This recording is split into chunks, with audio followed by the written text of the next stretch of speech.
Shalom, puji Tuhan, kita jumpa kembali dalam kasih Tuhan kita Yesus Kristus. Bagi teman-teman, sahabat-sahabat, saudara-saudaraku yang terkasih dimanapun Anda berada, doa saya selalu menyertai Anda dan selalu sukses di dalam segala apapun yang saudara kerjakan.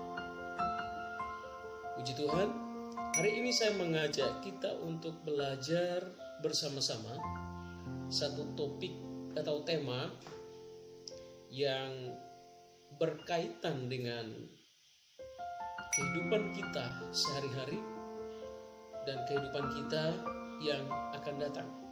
Karena cerminan kehidupan kita hari ini adalah center point kepada kehidupan kita yang akan datang. Jadi cerminan kehidupan kita hari ini menunjukkan sebuah center point pada kehidupan kita yang akan datang. Nah, untuk itu pada saat ini saya mengajak kita untuk belajar bersama-sama tentang satu tema, yaitu kualitas. Nah, kata kualitas atau quality itu artinya mutu. Kemudian biasanya kata kualitas disandingkan dengan kuantitas. Kualitas atau quality itu berbicara tentang mutu, sementara kuantitas itu berbicara tentang jumlah. Nah, kualitas atau mutu adalah tingkat baik buruknya atau taraf atau derajat sesuatu. Nah, istilah ini banyak digunakan dalam bisnis rekayasa dan manufaktur dalam kaitannya dengan teknik dan konsep untuk memperbaiki kualitas produk atau jasa yang dihasilkan. Nah, mengapa semua orang berlomba untuk mencapai sebuah kualitas atau mutu yang lebih baik dari yang sebelumnya? Sebab segala sesuatu yang memiliki nilai kualitas yang tinggi itu biasanya mahal harganya. Nah, kita akan melihat dari sudut pandang umum atau general perspektif dan sudut pandang Alkitab sendiri, perspektif biblical teologi. Di setiap lini kehidupan, semua orang pasti berlomba untuk menginginkan atau mendapatkan, bahkan menghasilkan atau menemukan sesuatu yang jauh lebih baik atau jauh lebih berkualitas. Berbicara tentang berkualitas, tentunya semua orang menginginkan hal itu. Emas yang murni adalah emas yang berkualitas, biasa disebut dengan emas 24 karat. Dan harganya jauh lebih mahal daripada emas-emas biasa. Sebelum kita melanjutkan, mari kita baca terlebih dahulu ayat dasar topik pembahasan kita hari ini. Di dalam Yosua pasal 22 ayat 1 sampai ayat yang kelima.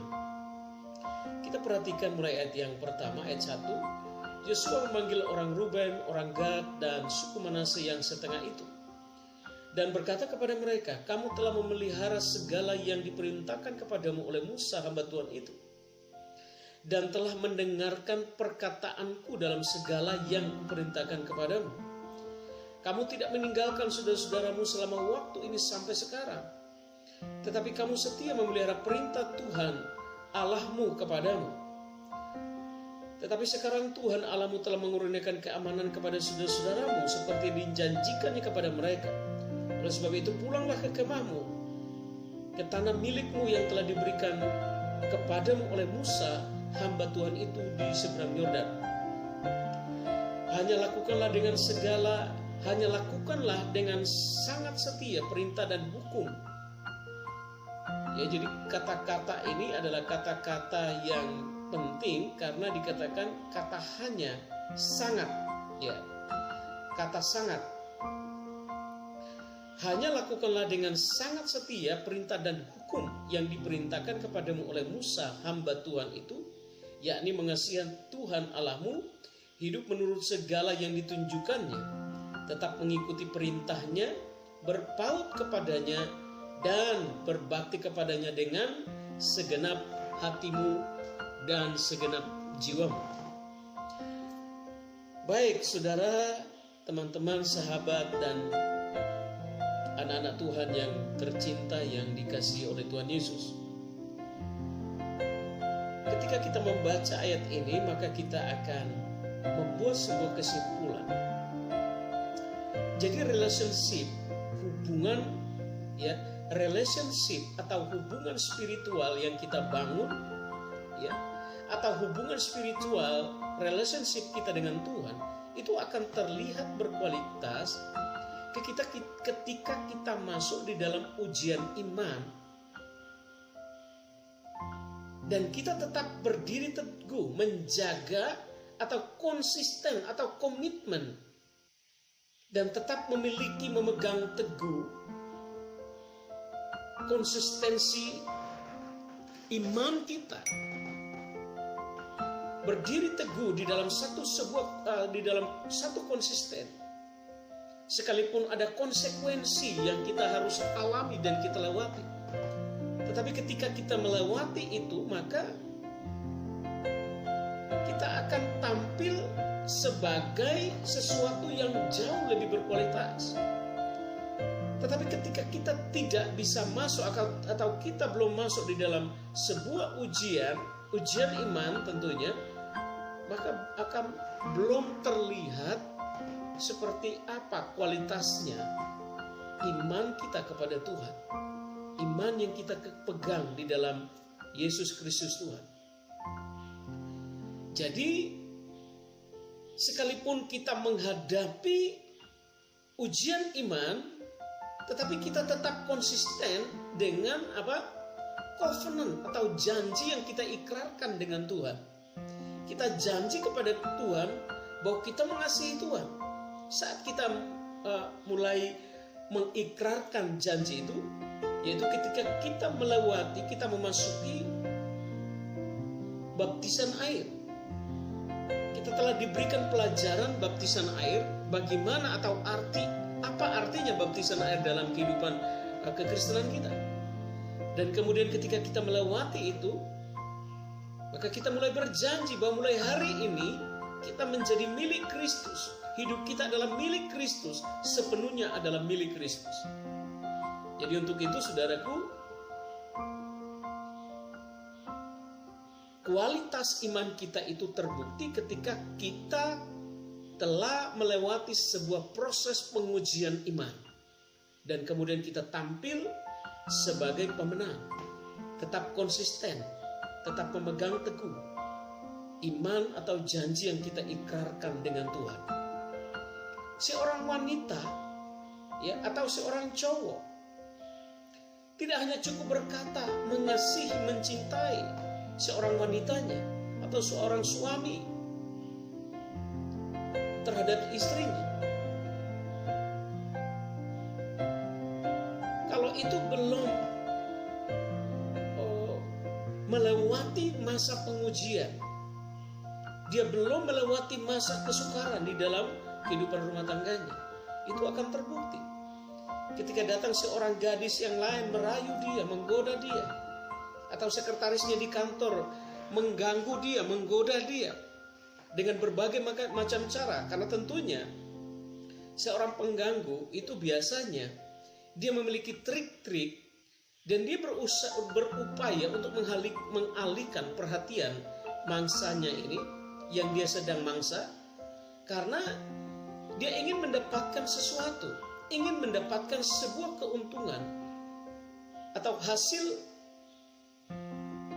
yang dia kerjakan itu, hasil dari sebuah upaya yang dia lakukan itu. Jadi saudara, kalau seorang pria telah melewati masa-masa seperti itu, maka itu telah membuktikan bahwa dia adalah pria yang berkualitas, yang tetap memiliki dan tetap konsisten di dalam ikrar covenant, janji pernikahan dia dengan istrinya di hadapan Tuhan. Jadi ketika seorang pria telah lulus dari masa itu, maka dia disebut sebagai pria yang berkualitas, yang bertanggung jawab, sebagai pria yang akan mengalami naik level, seorang pria yang patut dipuji dan diacungi jempol oleh si wanitanya atau bahkan oleh teman-teman, sahabat atau orang lain. Jadi berbicara tentang sebuah produk yang berkualitas, hal-hal yang berkualitas itu memang mahal harganya. Demikian juga di dalam kehidupan iman Kristen kita, di dalam kehidupan iman Kristiani kita. Kita harus membuktikan itu kepada orang lain bahwa kita benar-benar memiliki kualitas iman. Kita bukan hanya mengatakan mengatakan sebuah kalimat dari perkataan dari mulut kita, tetapi kita benar-benar harus membuktikan dari tingkah langkah hidup kita. Ya. Jadi sesuatu yang telah teruji, apalagi yang telah teruji beberapa kali, maka itu yang disebut dengan kualitas. Karena itu tadi saya sempat menyinggung tentang emas yang murni. Emas yang murni 24 karat itu adalah emas yang telah diuji, masuk di dalam pengujian sampai benar-benar dia itu murni. Makanya disebut emas 24 karat, emas yang murni. Oke. Nah, kita akan melihat, kita akan memperhatikan contoh atau karakter, ya, karakteristik atau contoh-contoh karakter tokoh-tokoh Alkitab. Nah, kita perhatikan Daniel harus berhadapan dengan gua singa karena tidak mau menajiskan dirinya dengan makanan berhala. Sekalipun dia harus berhadapan dengan gua singa karena difitnah. Sadrak, Mesak, Abednego, dia harus berhadapan dengan dapur api yang menyala-nyala yang dipanaskan sampai 7 kali. Karena dia tidak mau menajiskan dirinya dengan menyembah patung yang telah dibuat oleh Nebukadnezar. Demikian Yusuf, dia dirayu berkali-kali. Ya, tetapi dia tidak terpengaruh. Dia membuktikan kualitas imannya. Dan sekalipun kemudian dia difitnah dan masuk di dalam penjara, tetapi dia tetap mempertahankan dan membuktikan kualitas iman itu. Sehingga pada akhirnya dia diangkat menjadi seorang raja muda di Mesir. Menjadi seorang yang dipercaya. Menjadi seorang yang dipakai di dalam pemerintahan Mesir. Dan itu luar biasa, saudara. Dia membuktikan imannya. Bahkan dia juga tidak kepahitan, dia tidak membenci saudara-saudaranya yang telah membuang dia, melemparkan dia di dalam sumur. Kemudian dia dijual ke Mesir. Ditolong, diangkat lalu dijual ke Mesir. Karena dia menganggap itu merupakan sebuah proses yang harus dia alami. Sebab dia tahu di balik kesemuanya itu ada rahasia atau rencana besar Allah di dalam kehidupannya. Itu membuktikan kualitas iman yang dia pertontonkan kepada kita semua. Musa, dia tetap setia sekalipun banyak terjadi pemberontakan di dalam kepemimpinannya terhadap bangsa Israel dari Mesir menuju tanah Kanaan. Abraham telah melewati proses demi proses di dalam hidupnya. Dia telah menanti bertahun-tahun, dia menunggu janji Tuhan untuk mendapatkan seorang anak. Dan ketika dia mendapatkan janji yang Tuhan ikrarkan itu benar-benar terwujud, terbukti dalam hidupnya. Tetapi sekarang Tuhan menguji dia lagi dengan menyuruh mempersembahkan anaknya Ishak yang satu-satunya itu. Tetapi apa yang dia lakukan? Dia tetap setia melakukan. Itu membuktikan kualitas imannya. Membuktikan bahwa dia benar-benar berkualitas. Karena itu ketika dia hendak menyembelih anaknya, maka suara Tuhan berfirman kepada Musa dan Abraham dan berkata, "Jangan engkau apa-apakan anakmu. Lihatlah ke depanmu ada seekor domba yang tanduknya tersangkut di belukar, dan ambil itu, sembelilah menjadi korban persembahan bagi Allah."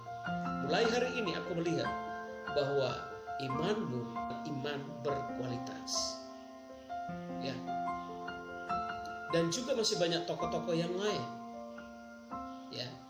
Tetapi mereka benar-benar membuktikan iman yang berkualitas. Dan kita juga melihat dua kelompok yang disuruh oleh Musa untuk mengintai tanah Kanaan. Dan dua kelompok ini pergi selama 40 hari. Mereka mengintai tanah itu. Kemudian setelah lewat 40 hari mereka kembali dan melaporkan dari hasil pengintaian mereka kepada Musa. Pengintaian mereka terhadap bangsa Kanaan, tanah Kanaan kepada Musa. Dan kelompok yang pertama mempertontonkan sebuah kualitas iman yang buruk. Mereka mengatakan bahwa mereka melihat orang Kanaan itu adalah orang-orang yang tinggi-tinggi, perawakannya besar-besar, orangnya pemangsa manusia, pemakan manusia, dan seterusnya. Kita tidak mungkin melawan mereka, karena kita ini bagaikan belalang yang kecil diinjak mati. Tetapi ketika Kaleb dan Yosua, kelompok yang kedua datang, mereka berkata, tidak, kita pasti akan mengalahkan mereka. Memang bangsa yang kami lihat itu adalah bangsa yang besar, betul-betul bangsa yang berlimpah-limpah dengan susu dan madunya, dan bahkan melebihi apa yang mereka dengar tentang bangsa itu, tanah itu. Dan sekalipun mereka lihat adalah orang-orang raksasa, orang-orang besar, tetapi Yosua dan Kaleb berkata bahwa tapi kita akan maju bersama dengan Tuhan, dan kita pasti akan mengalahkannya, dan kita pasti akan merebut tanah itu sebagaimana yang dijanjikan Tuhan kepada orang-orang Israel. Wow, saudara perhatikan, ini sesuatu hal yang luar biasa. Ada dua kelompok, tapi bisa apa yang mereka lihat itu adalah sama. Persoalan mereka alami, persoalan yang sama. Apapun yang mereka lihat di depan mereka juga sama. Tetapi berita yang mereka bawa kembali berbeda. Kenapa? Karena berita yang pertama itu membuktikan bahwa seberapa besar kualitas iman mereka. Kemudian berita yang kedua, Kaleb dan Yosua, mereka juga menunjukkan bahwa seberapa besar iman mereka. Dan tentunya Kaleb dan Yosua telah membuktikan betapa kualitas iman mereka adalah kualitas iman yang melebihi kelompok yang pertama. Mereka adalah kelompok yang pertama adalah cuma sebuah kelompok pecundang yang mengikut Tuhan, melayani Tuhan, mengiring Tuhan, menyembah Tuhan, melihat tanda-tanda dan mujizat di depan mata mereka, tetapi tidak terjadi sesuatu bukti peningkatan di dalam kualitas iman mereka. Saudara, orang Kristen harus mempertunjukkan kepada Tuhan, apalagi di dalam jangka waktu sekian lama kita telah mengikut Tuhan, kita harus membuktikan kepada orang lain bahwa kita memiliki iman yang berkualitas. Jangan-jangan kita telah mengikut Tuhan selama bertahun-tahun lamanya, tetapi apa yang kita hasilkan adalah mempertunjukkan bahwa kualitas iman yang kita tunjukkan adalah kualitas iman yang sangat jelek. Ya. Jadi itu yang bisa saya bagikan kepada kita. Nanti ada sesi berikutnya lagi, nanti kita akan memperhatikan. Jadi bagaimana dengan kita hari ini, saudara? Hanya lakukanlah dengan sangat setia perintah dan hukum yang diperintahkan Tuhan kepadamu. Yaitu apa? Mengasihi Tuhan. Jadi yang kita tunjukkan hari ini, kita lakukan hari ini, pertama harus mengasihi Tuhan. Kemudian hidup menurut segala jalan yang ditunjukkannya kepada kita. Tetap mengikuti perintahnya. Nah, ini yang susah. Hari ini kita bisa mengikuti petunjuknya, perintahnya, tapi besok tidak. Nah, untuk tetap konsisten, untuk tetap mengikuti perintahnya, ini yang sulit bagi orang Kristen. Tetapi hari ini saya ingin sampaikan kepada saudara bahwa lakukanlah bagianmu dengan benar. Tetap mengikuti perintah Tuhan walaupun kadang-kadang sakit. Tapi percayalah dan saudara perhatikan bahwa akan ada kemuliaan di balik pengujian iman yang kita alami. kita akan mengalami peningkatan kualitas, dan itu nilainya besar, dan yang menilai itu adalah Tuhan sendiri. Kemudian apa? Berpaut kepadanya. Berpaut kepadanya. Jadi pesan Yosua kepada bangsa ini bahwa mereka telah membuktikan iman mereka, tetapi harus terus mengasihi Tuhan, harus terus hidup menurut jalan yang ditunjukkannya, harus terus mengikuti perintahnya, kemudian harus terus berpaut kepadanya. Kemudian apa? Berbakti kepadanya dengan segenap hati dan segenap jiwa. Berbakti, beribadah, berserah, menyembah, memuliakan, mempersembahkan sesuatu dalam kehidupan kita untuk Tuhan. Jadi jika kita ingin hidup spiritual kita dengan Tuhan menjadi berkualitas, dan jika kata-kata cinta yang kita ucapkan kepada Tuhan itu tidak terlihat seperti manis di bibir saja, maka mari kita lakukan di dalam Yosua 22 ayat yang kelima ini. Ya, kiranya Tuhan Yesus memberkati kita. Sampai berjumpa pada kesempatan yang akan datang. Shalom. Tuhan Yesus memberkati. Puji Tuhan.